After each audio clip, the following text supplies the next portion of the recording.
Hey everyone, welcome back.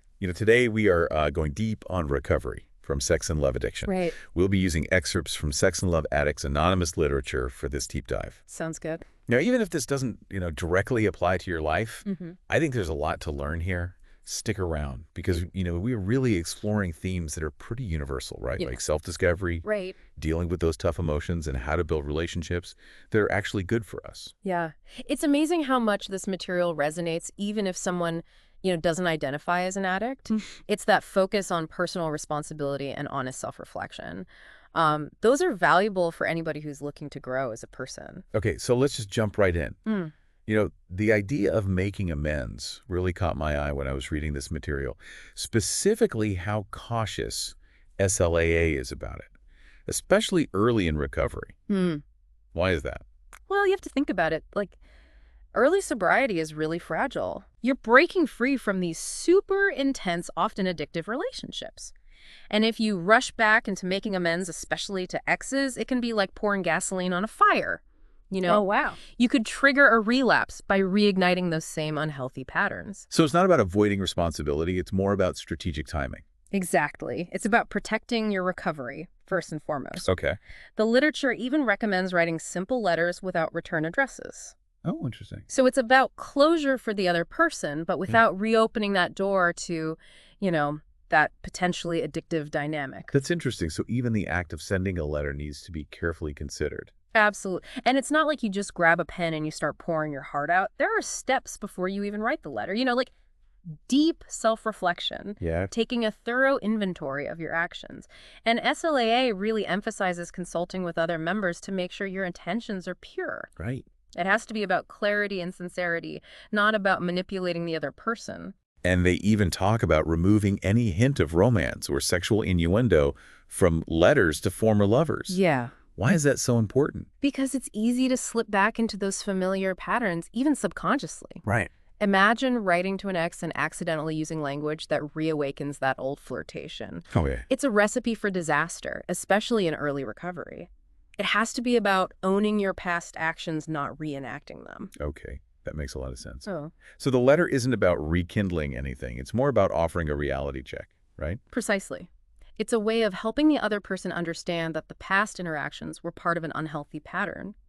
It's an act of amends that focuses on honesty and clarity, not on reigniting old flames. Now, I gotta admit, the whole withdrawal process sounds a bit scary. Just the word itself evokes a sense of fear and apprehension. Right.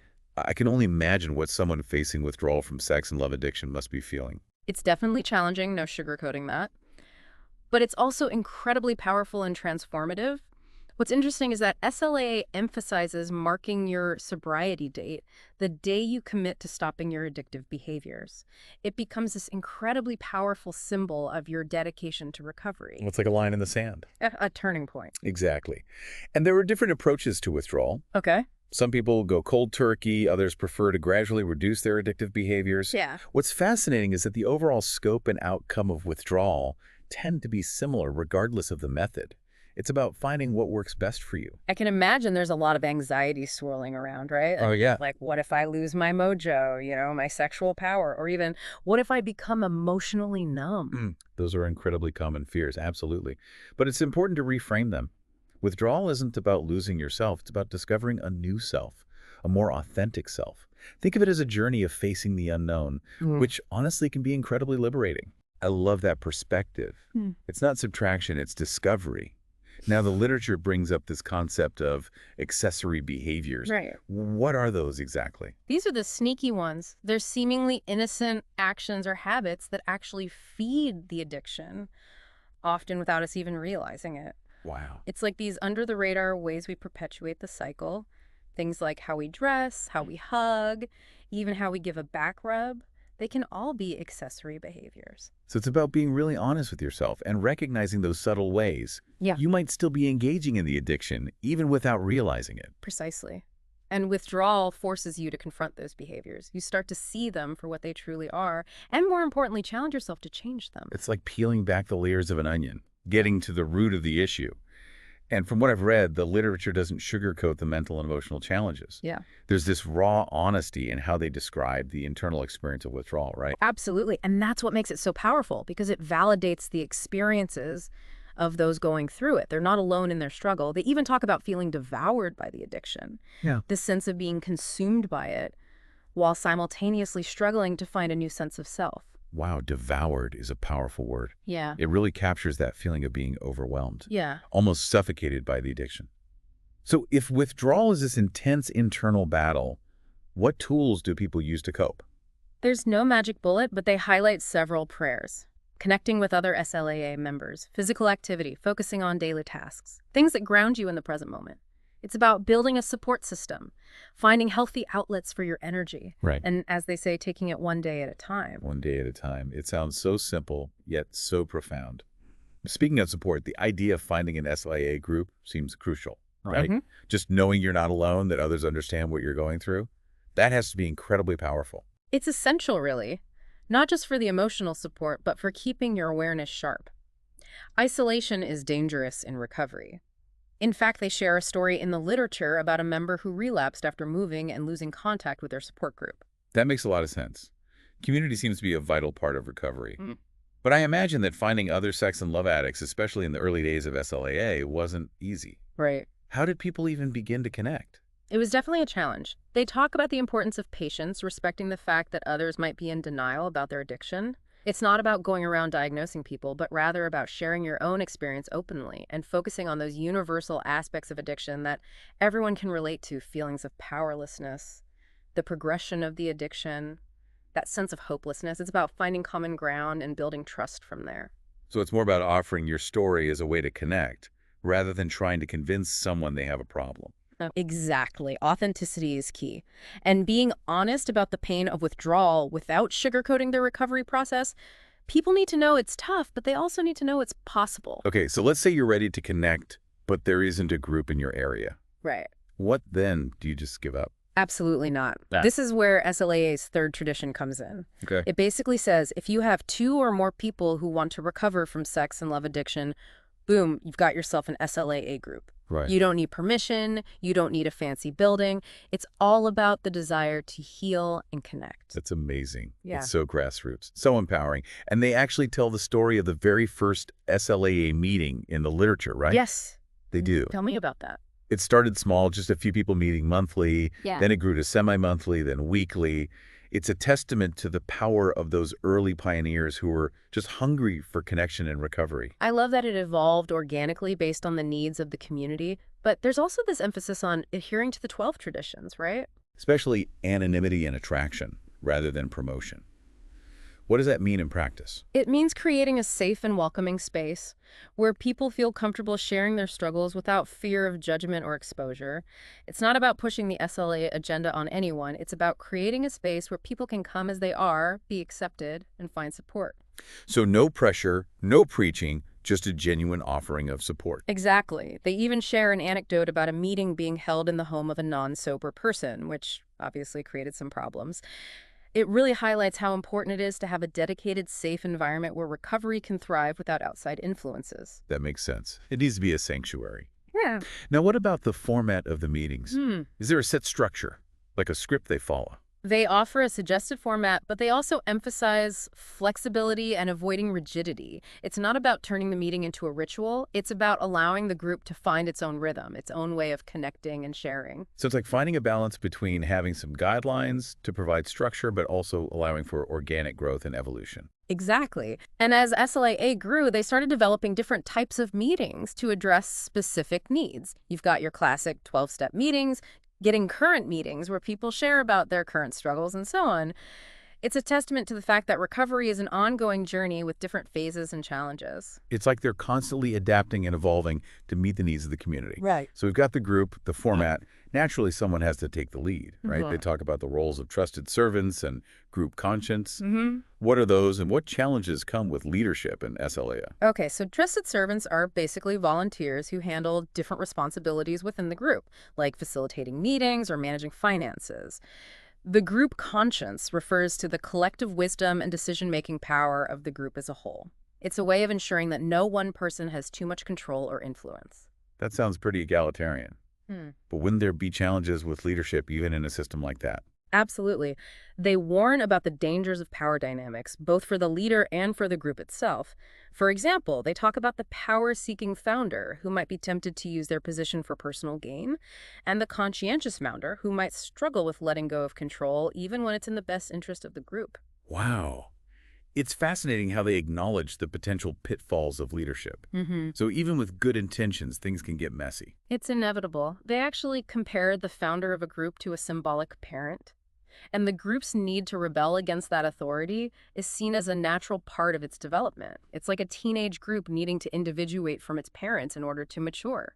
So the group has to eventually outgrow its founder in order to truly stand on its own 2 feet. Exactly. And the founder needs to be prepared to gracefully surrender leadership and allow the group to find its own way. That's such a powerful analogy. It speaks to the larger theme of letting go of control, surrendering to something bigger than yourself, which seems to be woven throughout SLA's philosophy. It absolutely is. And it makes you realize that SLAA is about so much more than just addressing addiction. It's about personal growth, self-discovery, and learning how to navigate relationships in a healthier way. It's a holistic approach to healing. And that brings us to the topic of building partnerships, which I imagine can be incredibly complex, especially after going through withdrawal. It absolutely is. Withdrawal often leads to major life changes, including reevaluating existing partnerships and potentially exploring new possibilities. It's about translating the inner growth you achieve during withdrawal into healthy, fulfilling relationships. And that's no easy feat. Sounds like a whole new chapter. Yeah. But before we dive into that, let's take a break and we'll come back to explore partnerships in part 2 of our deep dive. Sounds good. Welcome back. Yeah. It's fascinating to delve deeper into SLA's perspective on partnerships, especially after that intense period of withdrawal we talked about. Totally. It's like you've gone through this internal earthquake and now you're trying to figure out how to rebuild on what's left. Yeah. One thing that really struck me was how much emphasis SLA puts on taking a fresh look at past relationships, Yeah. those that might have been tangled up with the addiction. Yes, especially those that might have been, tangled up with the addiction. It's about getting some distance and reassessing things with a clear, sober mind. Because I imagine it's easy, especially early on, to just write everything from your past off as sick or toxic, Yeah. right? Yeah. You're so focused on the negative that you might miss any potential for growth. Exactly. But SLAA encourages a more nuanced view. It's about acknowledging that even relationships that were deeply problematic during active addiction might hold seeds of something positive. Okay. Maybe there's potential for healing, or at least a valuable lesson to be learned. But of course, not every relationship can or should be salvaged. So how do you know when it's time to walk away? That's where the concept of reciprocity becomes really crucial. SLAA is big on this idea of balance and mutual respect. Are both partners equally invested? Are they growing and evolving together? Is there genuine support and understanding flowing in both directions? So it's about asking yourself some tough questions, really looking at the dynamics honestly. Mm-hmm. What are some red flags, some signs that a relationship might be lacking that reciprocity? Well, if you find yourself constantly giving more than you're receiving or feeling drained and unappreciated, those are definitely warning signs. If one person is doing all the heavy lifting in terms of emotional support or personal growth, that's a problem. And if communication is consistently shut down or one-sided, that's another big red flag. And sometimes even if there's love there, it just might not be the right kind of love, or it might be love mixed with unhealthy dependencies that fuel the addiction. Absolutely. Recognizing that and having the courage to let go can be incredibly difficult, but it's often the most loving thing you can do both for yourself and for the other person. It frees both of you to find healthier connections. It's like you said earlier, it's not about subtracting love from your life. It's about creating space for a different, more sustainable kind of love to emerge. Precisely. And remember, this isn't just about romantic partnerships. This applies to friendships, family relationships, even work relationships. The principles of reciprocity and healthy boundaries are universal. So it's about recognizing patterns Right. and making conscious choices about who you let into your life and how you interact with them. Exactly. And speaking of recognizing patterns, let's circle back to the withdrawal experience itself. SLAA literature gets real about those raw, often painful emotions that can surface during this process. It's not all sunshine and roses. Yeah, I imagine it's like having the rug pulled out from under you. Suddenly those familiar coping mechanisms, those addictive behaviors, Right. they're gone, and you're left facing yourself in a way you might never have before. Exactly. They describe it as a period of intense introspection where you're forced to confront your deepest fears, your insecurities, all the stuff you've been trying to numb or avoid. They even use the word devoured to capture how overwhelming it can feel. Devoured. That's Yeah. heavy. Like being swallowed whole by your own emotions. It can feel that way, definitely, like you're losing yourself being pulled apart. But it's also a critical part of dismantling that old self-image, the one built around the addiction, and starting to build a new, more authentic identity. So it's destructive and constructive. Yeah. It's like tearing down a dilapidated building to make way for something new and stronger. That's a great analogy. It's terrifying and liberating at the same time. You're facing the unknown, embracing the discomfort of growth. And SLAA offers some pretty practical tools for navigating this difficult terrain. Like what? Give us some hope here. It sounds like you're going through the emotional ringer. Well, remember those coping tools we talked about earlier? They're even more crucial during withdrawal. Prayer connection with other SLAA members, physical activity focusing on daily tasks. Anything that gets you out of your head and into the present moment. It's about finding ways to soothe and ground yourself, finding healthy outlets for your energy one day at a time, right? One day at a time, exactly. And one of the most important things they emphasize is not isolating yourself. Connecting with people who truly understand what you're going through, who can offer empathy without judgment, that's huge. Because shame thrives in secrecy, right? It's so much harder to heal when you're carrying that burden alone. Precisely, SLAA meetings become this safe haven where you can let your guard down, share your struggles, and realize you're not alone. You're surrounded by people who have walked a similar path and come out the other side. Just like finding your tribe, your people. Now, I'm curious about the withdrawal process itself. Uh-huh. Is there a right way to do it? What's interesting is that SLAA doesn't prescribe a one-size-fits-all approach. Some people find success going cold turkey, while others need a more gradual approach to stepping away from their addictive behaviors. The key is finding what works best for you, and that often involves trial and error, listening to your body and your intuition. It's like any major life change, you have to find your own rhythm, your own pace. Exactly. And it's important to remember that those accessory behaviors we talked about earlier, those subtle ways we feed the addiction, they can become even more pronounced during withdrawal. It's like those behaviors are trying to sneak back in through the back door when you're most vulnerable. That's a great way to put it. So it's crucial to be super vigilant, to really pay attention to your thoughts and actions, and to be honest with yourself and your support network about what you're struggling with. Can you give some examples of those accessory behaviors so people know what to look out for? Sure. Remember the example from the literature about using back rubs as a way to subtly seduce others? It's not the back rub itself that's the problem. It's the underlying intention, the way it's being used to manipulate or get a certain need met. Another example might be someone who starts dressing more provocatively after they've committed to sobriety. It's like a part of them is still trying to play out those old patterns. It's amazing how sneaky addiction can be. Mm. You really have to shine a light on every corner of your life. Yeah. Absolutely. And it's a constant process of rewiring your brain, developing new, healthier habits. It's not about achieving perfection. It's about making progress. Progress over perfection. Yeah. I like that. Now, even with all these tools and support systems, relapse happens. Yeah. How does SLAA approach that? Is it seen as a failure? Not at all. Relapse is often seen as part of the recovery process. It's a setback, yes, but it's also a learning opportunity. It can highlight areas where your recovery plan needs tweaking or maybe reveal underlying issues that haven't been fully addressed. So it's about getting back up, dusting yourself off, and figuring out what needs to change. Exactly. And that's where the ongoing self-reflection and connection with your support system are so crucial. Attending meetings, working the steps, being brutally honest with yourself and with others, that's what helps you stay on track. And being willing to ask for help when you need it. Absolutely. No one can do this alone. Community is everything. Which brings us to a topic we touched on earlier, starting an SLA big group. What advice do they offer for those who might be taking on that pioneering role in their communities? Yeah, it's exciting to think about starting something new. But I imagine it's daunting, too. Where do you even begin? What are the essential things to keep in mind? Well, they really hammer home the importance of those 12 traditions, especially the ones about anonymity and attraction rather than promotion. It's all about creating that safe and welcoming space where people can come as they are and find support without judgment. So no billboards, no flashy campaigns, just a quiet offering of support. Exactly. And it's important to respect the autonomy of the group. It's not about the founder imposing their will. It's about nurturing a sense of shared ownership.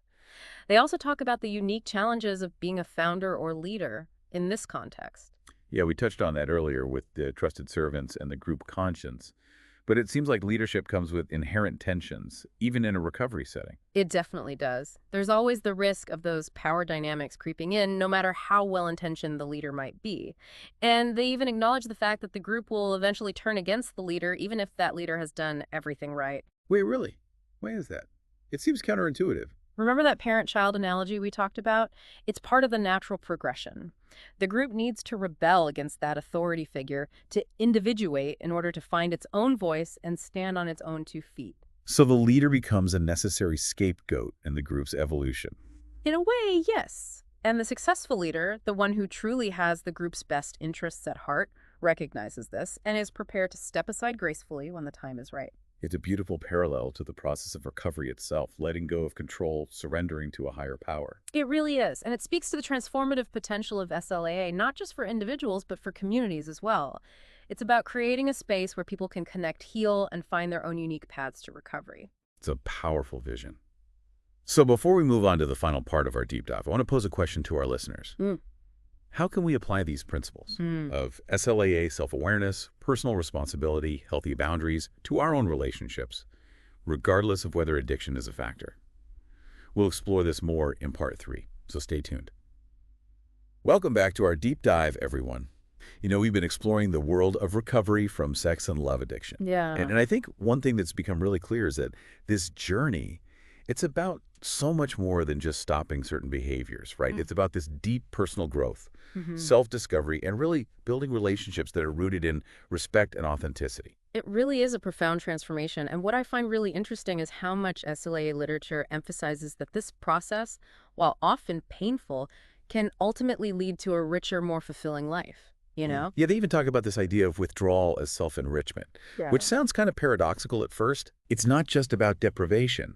It's about reclaiming all that energy you were pouring into the addiction, and now you're investing it in yourself. Exactly. And that can be incredibly empowering. They actually describe it as inaugurating a new inner relationship. So it's basically like learning to be your own best friend, you know? Yeah. Learning to trust and love yourself, even those parts you might have been trying to escape from.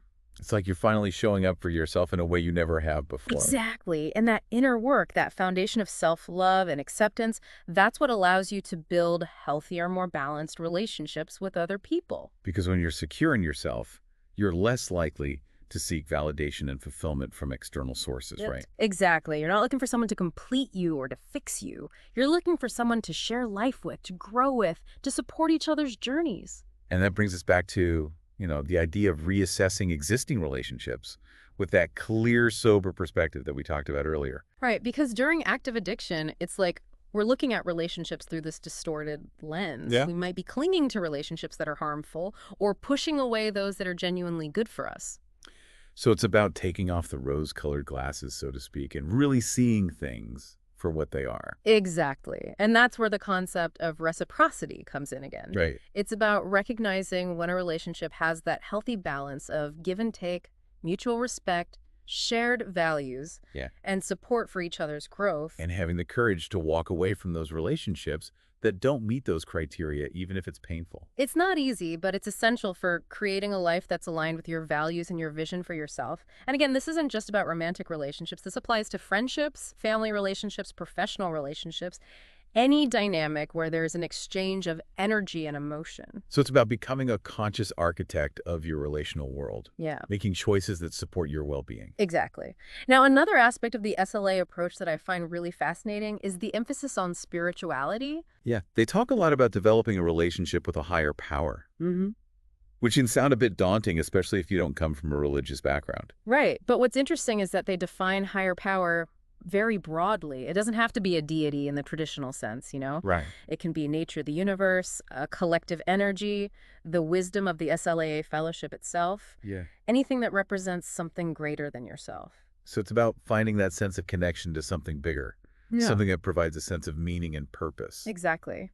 And they talk about practices like prayer and meditation as ways to cultivate that connection, to tap into a source of strength and guidance that's always available. It's like plugging into a universal power source. That's a great way to put it. Yeah. And what I appreciate is that they don't shy away from the fact that the spiritual path can be challenging, you know? Yeah. There are times when you might feel angry or abandoned by your higher power, times when you question everything? It's not all blissful meditation and mystical experiences. Definitely not. They encourage people to be honest about those doubts and struggles, to keep showing up for their spiritual practice even when it's hard. Because ultimately, it's about finding that inner source of strength and resilience that can carry you through anything. It's about cultivating that deep inner knowing that you're never truly alone. Exactly. And that's something we can all benefit from regardless of our beliefs or background. So as we wrap up this deep dive into the world of SLAA, I want to leave our listeners with a final question to ponder. How can we cultivate that sense of spiritual connection in our own lives? What practices, experiences, or beliefs help you tap into a deeper sense of meaning and purpose? It's a beautiful question to reflect on. Mhm. And, as we continue on our own journeys of self-discovery and growth, may we all find the courage to face our challenges, the wisdom to learn from our experiences, and the grace to embrace our imperfections. Thanks for joining us on this deep dive. Thanks for listening, everyone.